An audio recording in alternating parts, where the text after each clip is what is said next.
Hello all, Merry Christmas from the GC Gamer 2014. I hope you had a great time, just as I have. I've had loads of time to play Football Manager.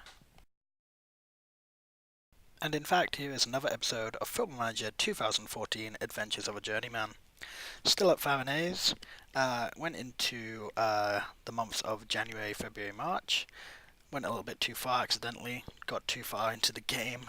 Sometimes I just get excited for playing the game and just go all out. So if you've been following, you may notice a few new faces in the squad. This is due to some changes that were made over the last few months, changes that are hopefully going to progress the club in both the short term and the long term. So, just to give you a better overview of what has been happening at the club, here is the transfers currently going on. So, Carlos Thiago will be leaving the club at the end of this contract. He's fell down the pecking order a little bit and really isn't going to be first choice anymore. So you can see there's quite a few changes made in the transfer market. Tomazella has come in, free transfer goalkeeper. George Santos or Jorge Santos, a good winger that can provide either a right wing or left wing position. He's got decent pace, and to be honest, he's a better pedigree coming out of Sporting than some of the other players. As you can see, so far he has played brilliantly as well. Can play in quite a lot of positions, which is always useful. So far, 4 goals, 5 assists, 2 man of the match in the first 13 games that he's played. Only 10 of them are starts, so to be honest, I'm pretty happy with that. Next, Luis Lewis No, striker. Again, he's mostly here for cover. He is a decent striker. Michael Quito and Eno will be the 3 main strikers for the club.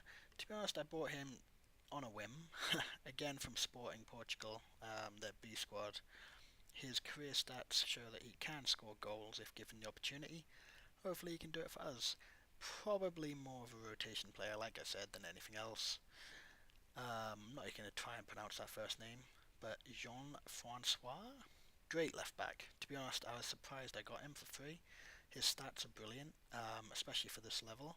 He'll be the first choice left back for the club for hopefully the next few years. He is old, 29, but to be honest, as a defender, you could probably keep on playing left back for the next few years. A lot better than Samson, who was playing left back. So again, signs of progress for Farense.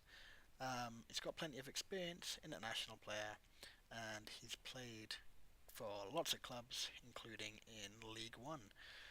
League One is not the best league in the world, but you can see he's played for quite a few clubs in England, in France, in Scotland, so he's got lots of experience, which is something we might need to get rid of that consistency problem.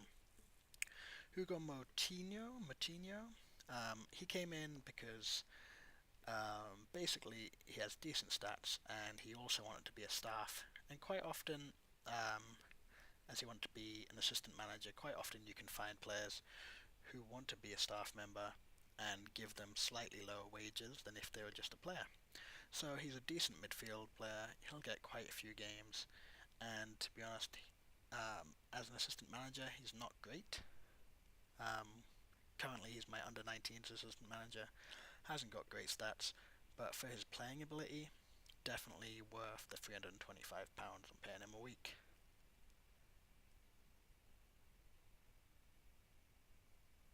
You see, he's been playing in Cyprus for a while. Yeah, not sure if he'll be up to scratch right now. Cyprus hasn't got the reputation for being the best league in the world.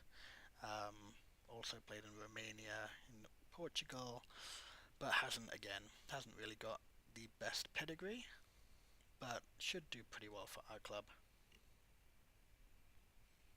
3 games played so far, decent rating, and of course a goal, which is never bad. Now this last signing's a bit of a strange one, Chiquino Santos.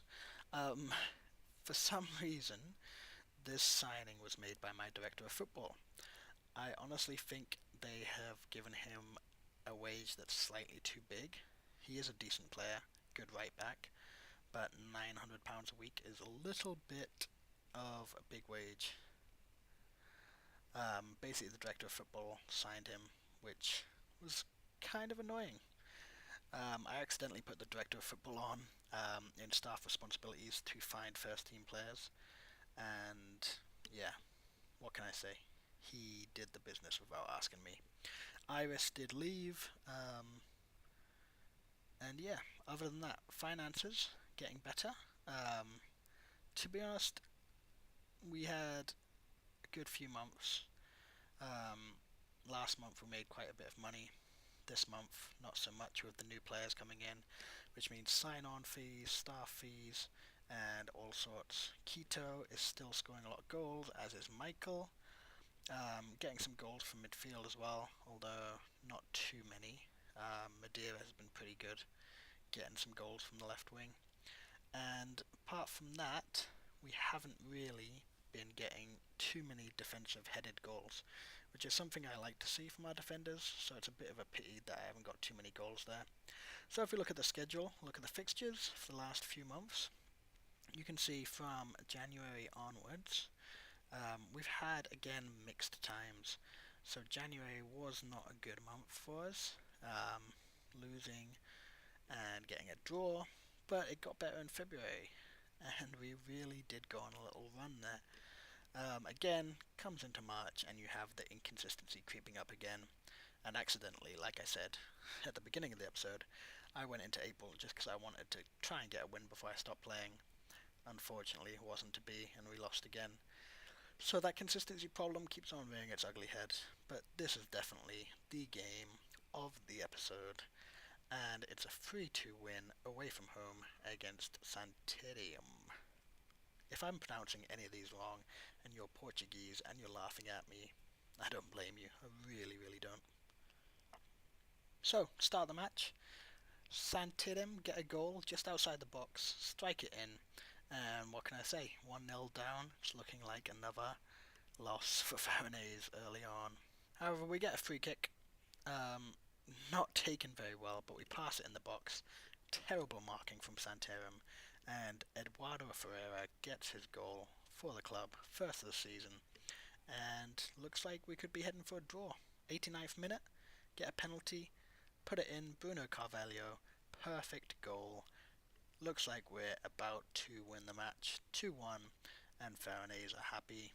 However, inconsistency always pops its ugly head. Straight from the kickoff, they pass it back, few passes through the midfield, and basically we don't get a touch on the ball.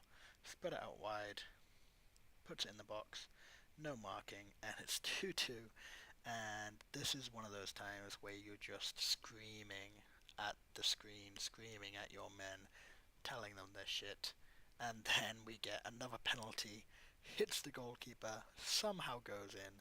Bruno Carvalho, you're a lucky man, because if you missed that, I would have kicked your ass. So, there you go. Match of the episode. And to be honest, we deserved it. Look at those stats. 21 shots compared to their 9, 12 on target. Definitely the better team. So, we look at the second league. We were predicted to finish 15th, like I've mentioned a few times over the courses of these episodes. And Farense, lowly Farense, are currently 9th in the league.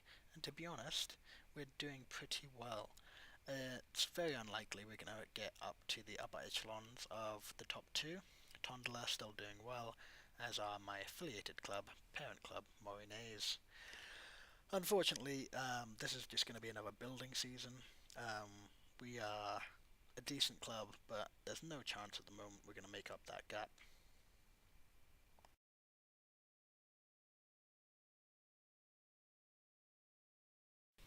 So if we take a look at what the board think of my management so far, it's very secure.